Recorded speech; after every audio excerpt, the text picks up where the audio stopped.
إن الذين يغضون أصواتهم عند رسول الله أولئك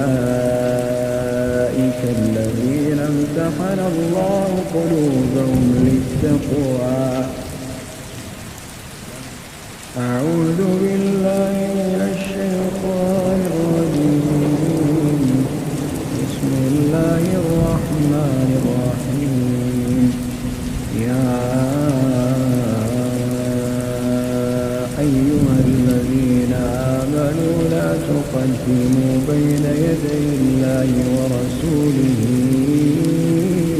واتقوا الله إن الله سميع عليم. يا أيها الذين آمنوا لا ترفعوا أصواتكم فوق صوت النبي ولا تجهروا له بالقول كجهر بعضكم لبعض أن تحبط أعمالكم وأنتم لا تشعرون. إن الذين يغضون أصواتهم عند رسول الله أولئك الذين امتحن الله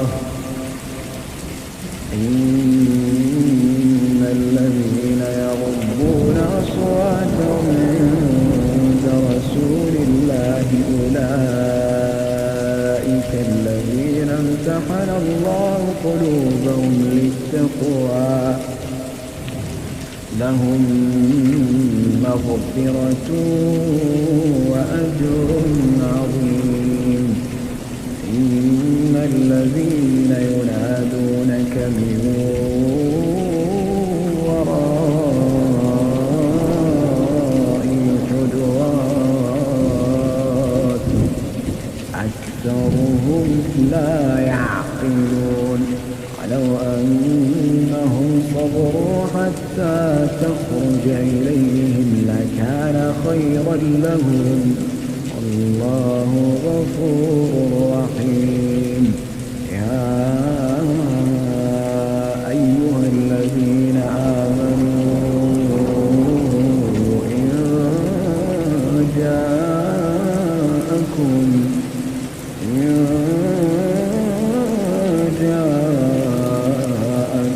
فاسق بنبأ فتبينوا أن تصيبوا قوما بجهالة فتصبحوا على ما فعلتم نادمين. واعلموا أن فيكم رسول الله لو يطيعكم في كثير من الأمر لعنتم ولكن الله حبب إليكم الإيمان وزينه في قلوبكم وكره إليكم الكفر والفسوق والعصيان أولئك هم الراشدون فضلا من الله ونعمه والله عليم حكيم. وإن طائفتان من المؤمنين اقتتلوا فأصلحوا بينهما فإن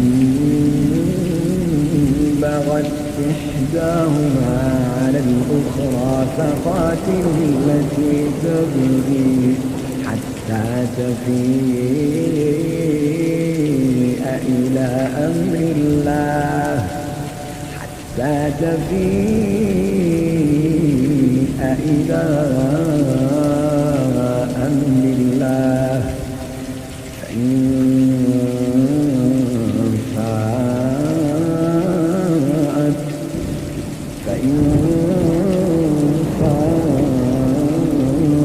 فأصلحوا بينهما بالعدل وأقسطوا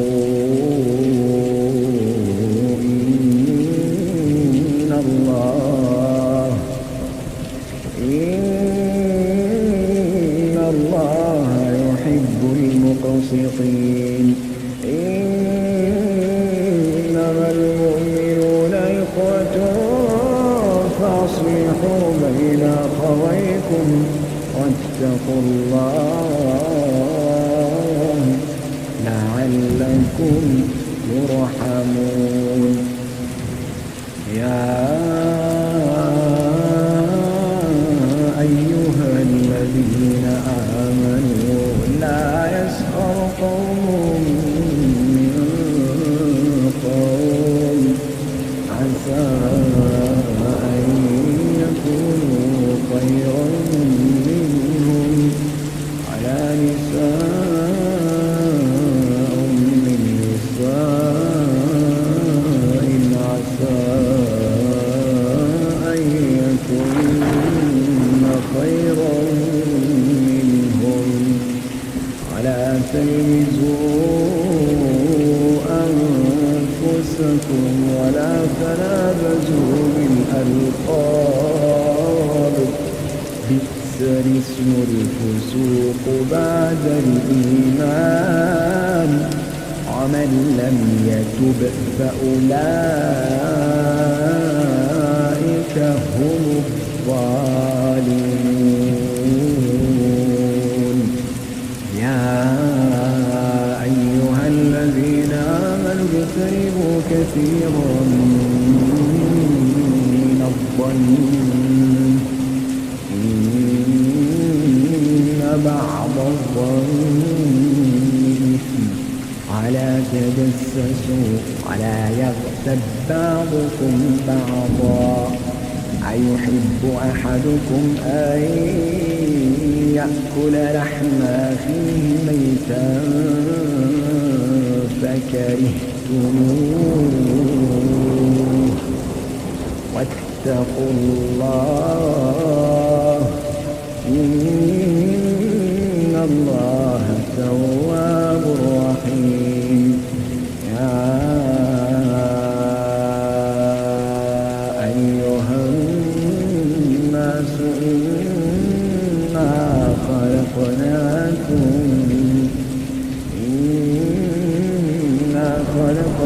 من ذكر وأنثى وجعلناكم شعوبا وقبائل لتعارفوا إن أكرمكم عند الله أتقاكم إن الله عليم خبير قالت الأعراب آمنا قل لم تؤمنوا ولكن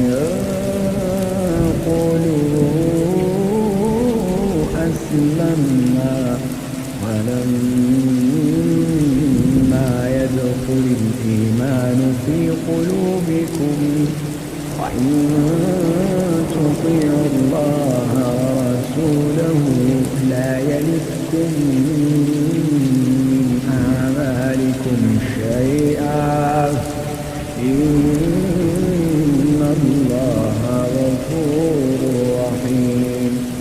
إنما المؤمنون الذين آمنوا بالله ورسوله ثم لم يرتابوا وجاهدوا بأموالهم وأنفسهم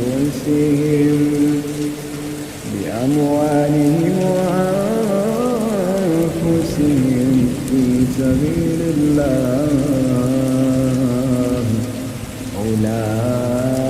أولئك هم الصادقون الصادقون قل أتعلمون الله بدينكم والله يعلم ما في السماوات وما في الأرض والله بكل شيء عليم يمنون عليك أن أسلموا قل لا تمنوا علي إسلامكم بل الله يمن عليكم أن هداكم للإيمان إن كنتم صادقين إن الله يعلم غيب السماوات والأرض والله بصير بما تعملون. أعوذ بالله من الشيطان الرجيم. ووصينا الإنسان بوالديه حسنا وإن جاهداك لتشرك بي ما ليس لك به علم فلا تطعهما إلي مرجعكم فأنبئكم بما كنتم تعملون والذين آمنوا وعملوا الصالحات لندخلنهم في الصالحين ومن الناس من يقول آمنا بالله فإذا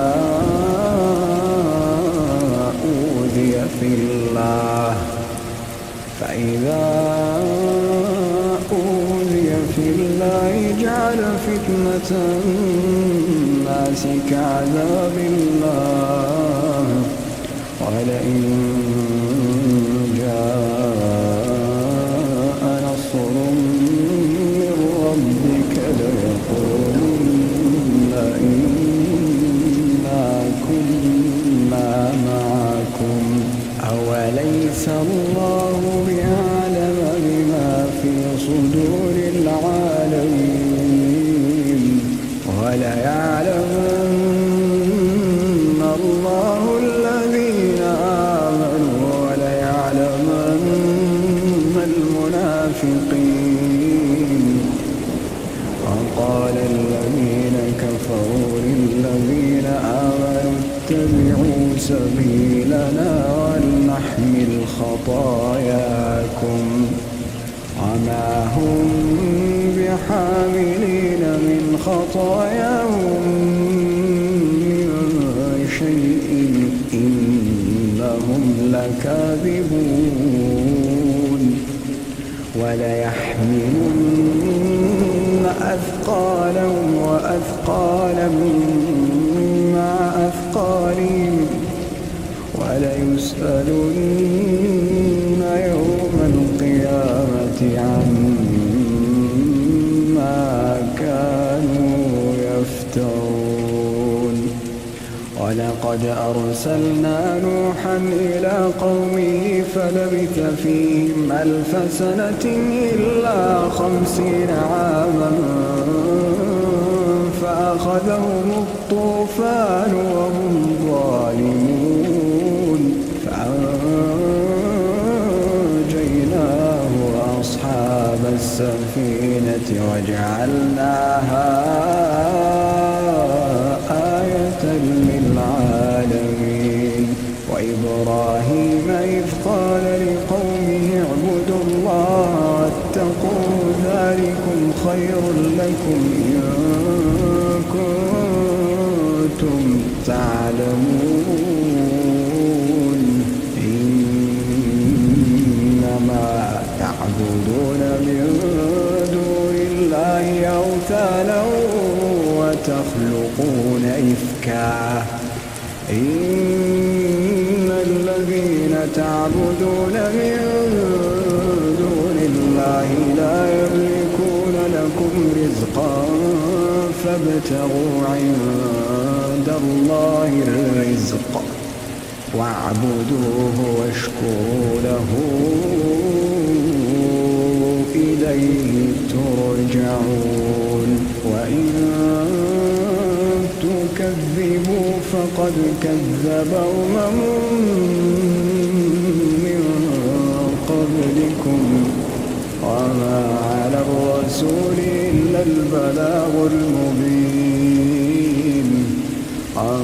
على الرسول إلا البلاغ المبين أولم يروا كيف يبدئ الله الخلق ثم يعيده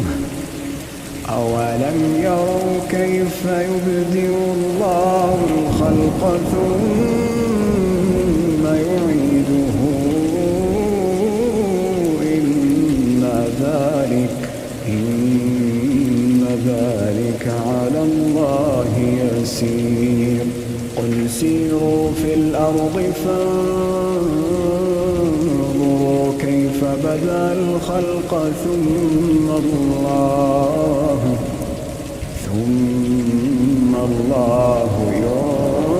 ينشئ النشأة الآخرة إن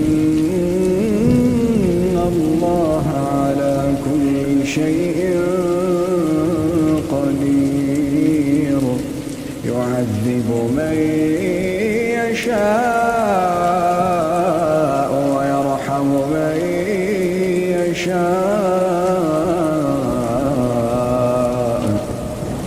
وإليه تقلبون وما أنتم بمعجزين في الأرض ولا في السماء وما لكم من دون الله ولي ولا نصير والذين كفروا بآيات الله ولقائه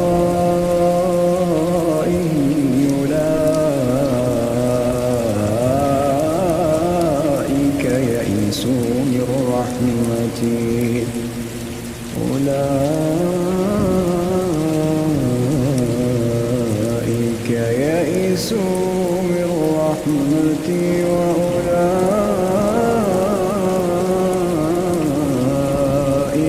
لهم عذاب أليم وما كان جواب قومه إلا أن قالوا اقتلوه أو حرقوه فأنجاه الله من النار إن في ذلك لآيات لقوم يؤمنون وقال إنما اتخذتم من دون الله أوثانا مودة بينكم في الحياة الدنيا ثم يوم القيامة يكفر بعضكم ببعض ويلعن بعضكم بعضا ومأواكم النار وما لكم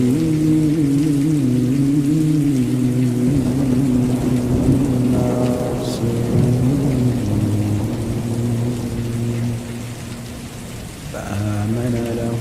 لوط وقال إني مهاجر إلى ربي إنه هو العزيز الحكيم وقال إني مهاجر إلى ربي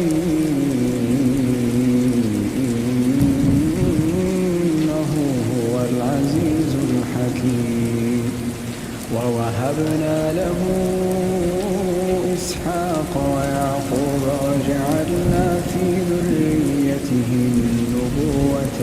الكتاب وآتيناه أجره في الدنيا وإنه في الآخرة لمن الصالحين ولوطا إذ قال لقومه إنكم لتأتون الفاحشة ما سبقكم بها من أحد من العالمين أئنكم لتأتون الرجال وتقطعون السبيل وتأتون في ناديكم المنكر فما كان جواب قومه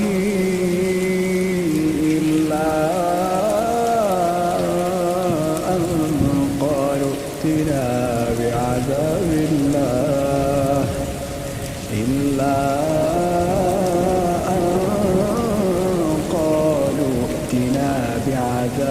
الله ائتنا بعذاب الله إن كنت من الصادقين قال رب انصرني على القوم المفسدين ولما جاءت رسلنا إبراهيم بالبشرى قالوا أهل هذه القرية إن أهلها كانوا ظالمين قال إن فيها لوطا قالوا نحن أعلم بمن فيها لننجينه إلا امرأته كانت من الغابرين قال إن فيها لوطا قالوا نحن أعلم بمن فيها لننجينه وأهله إلا امرأته كانت من الغابرين ولما أن جاءت رسلنا لوطا سيء بهم وضاق بهم ذرعا وقالوا لا تخف ولا تحزن إنا منجوك وأهلك إلا امرأتك كانت من الغابرين إنا منزلون على أهل هذه القرية رجزا من السماء إنا منزلون على أهل هذه القرية رجزا من السماء بما كانوا يفسقون ولقد تركنا منها آية بينة لقوم يعقلون وإلى مدين أخاهم شعيبا فقال يا قوم اعبدوا الله وارجوا اليوم الآخر ولا تعثوا في الأرض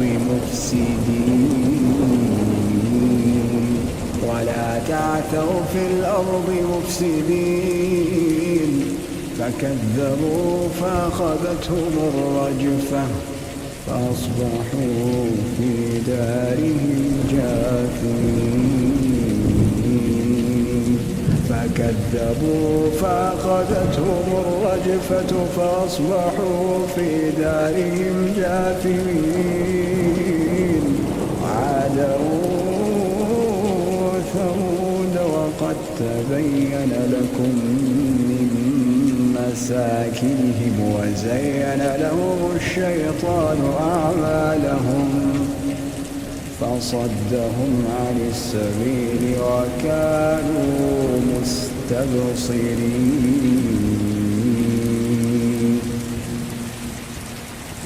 وقارون وفرعون وهامان ولقد جاءهم موسى بالبينات فاستكبروا في الأرض وما كانوا سابقين كلا أخذنا بذنبه فمنهم من أرسلنا عليه حاصبا ومنهم من أخذته الصيحة ومنهم من خسفنا به الأرض ومنهم من أغرقنا وما كان الله ليظلمهم ولكن كانوا أنفسهم يظلمون فكلا أخذنا بذنبه فمنهم من أرسلنا عليه حاصبا ومنهم من أخذته الصيحة ومنهم من خسفنا به الأرض ومنهم من أغرقنا وما كان الله ليظلمهم ولكن كانوا أنفسهم يظلمون مثل الذين اتخذوا من دون الله أولياء كمثل العنكبوت اتخذت بيتا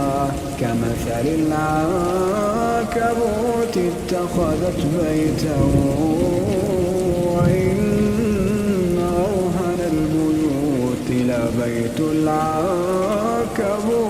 لو كانوا يعلمون إن الله يعلم ما يدعون من دونه من شيء وهو العزيز الحكيم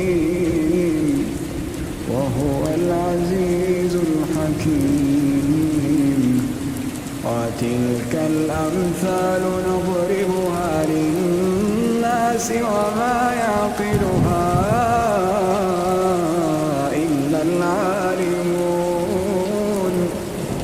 خلق الله السماوات والأرض بالحق إن في ذلك لآية للمؤمنين اتل ما أوحي إليك من الكتاب وأقم الصلاة إن الصلاة تنهى عن الفحشاء والمنكر ولذكر الله أكبر والله يعلم ما تصنعون اتل ما أوحي إليك من الكتاب وأقم الصلاة إن الصلاة تنهى عن الفحشاء والمنكر ولذكر الله أكبر الله يعلم ما تصنعون ولا تجادلوا أهل الكتاب إلا بالتي هي أحسن إلا الذين ظلموا منهم وقولوا آمنا بالذي أنزل إلينا وأنزل أنزل إليكم وإلهنا وإلهكم واحد ونحن له مسلمون وكذلك أنزلنا إليك الكتاب فالذين آتيناهم الكتاب يؤمنون به ومن هؤلاء من يؤمن به وما يجحد بآياتنا إلا الكافرون وما كنت تتلو من قبله من كتاب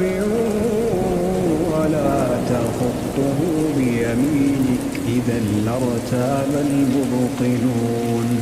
بل هو آيات بينات في صدور الذين أوتوا العلم وما يجحد بآياتنا إلا الظالمون وقالوا لولا أنزل عليه آية من ربه قل إنما الآيات عند الله وإنما أنا نذير مبين أولم يكفهم أنا أنزلنا عليك الكتاب يتلى عليهم أنا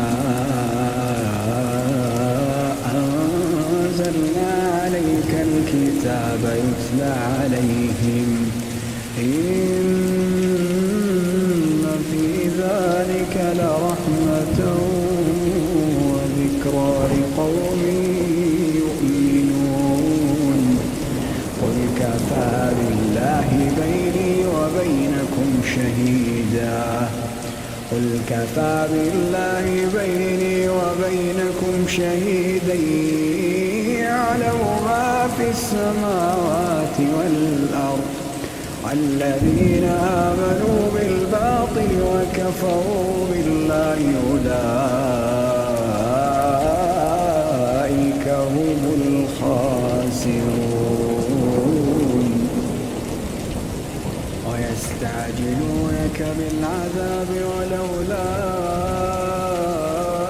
أجل مسمى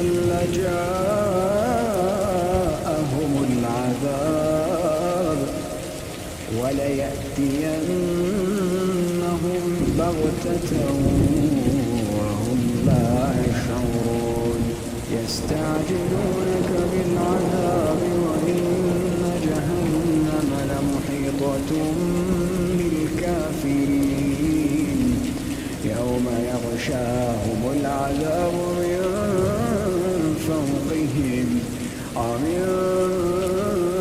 تحت أرجلهم ويقول ذوقوا ما كنتم تعملون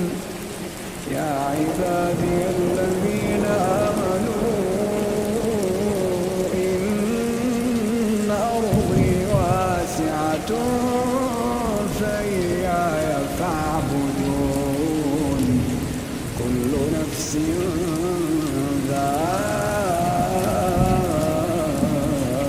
ذائقة الموت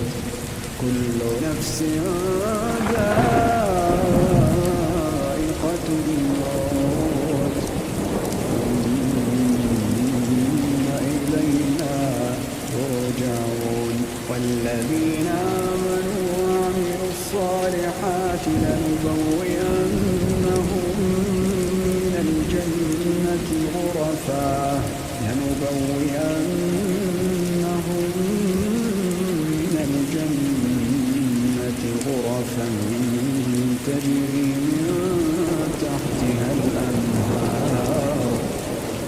تجري من تحتها الأنهار خالدين فيها نعم أجر العاملين الذين صبروا على ربهم يتوكلون الذين صبروا على ربهم يتوكلون وكأين من دابة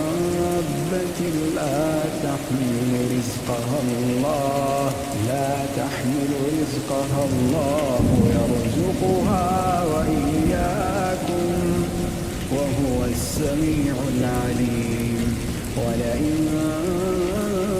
سألتهم من خلق السماوات والأرض وسخر الشمس والقمر ليقولن الله فأنا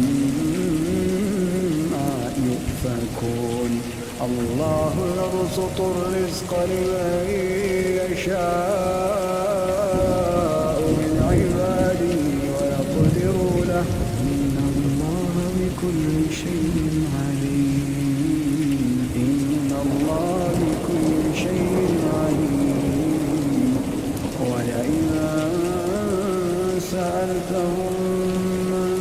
نزل من السماء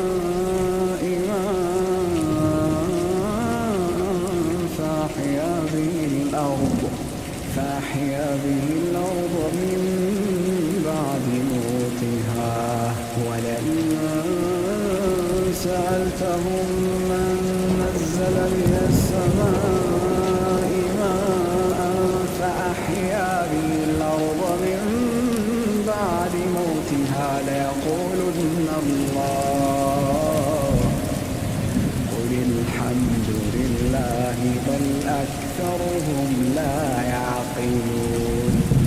وما هذه الحياة الدنيا إلا لهو ولعب وإن الدار الآخرة لهي الحيوان لو كانوا يعلمون فإذا ركبوا في الفلك دعوا الله مخلصين له الدين فلما نجاهم إلى البر إذا هم يشركون ليكفروا بما آتيناهم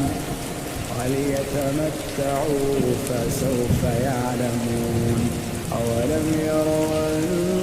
أنا جعلنا حرما آمنا ويتخطف الناس أولم يروا أنا جعلنا حرما آمنا ويتخطف الناس من حولهم أفبالباطل يؤمنون وبنعمة الله يكفرون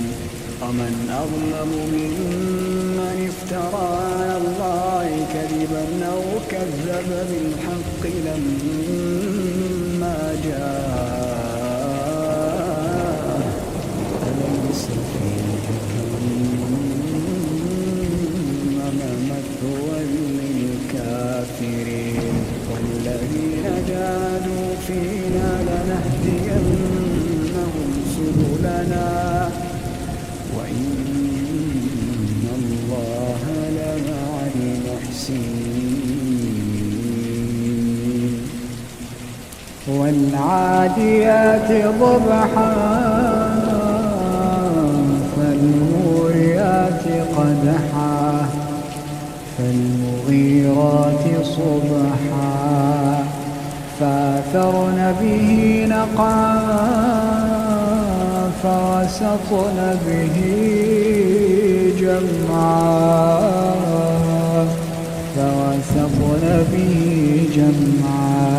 إن الإنسان لربه لكنود وإنه على ذلك لشهيد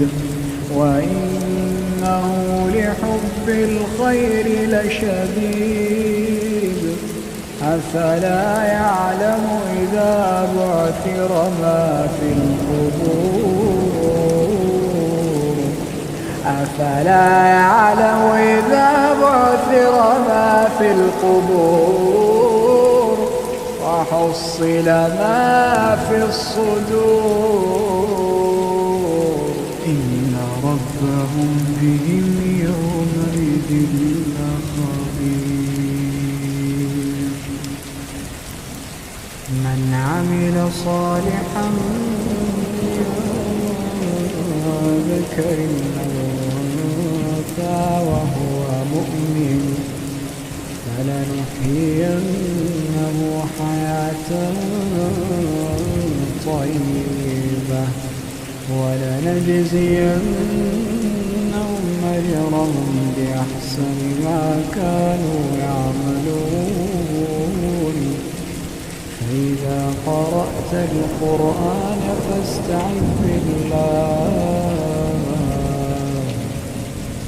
فاستعذ بالله من الشيطان الرجيم إنه ليس له سلطان على الذين آمنوا وعلى ربهم يتوكلون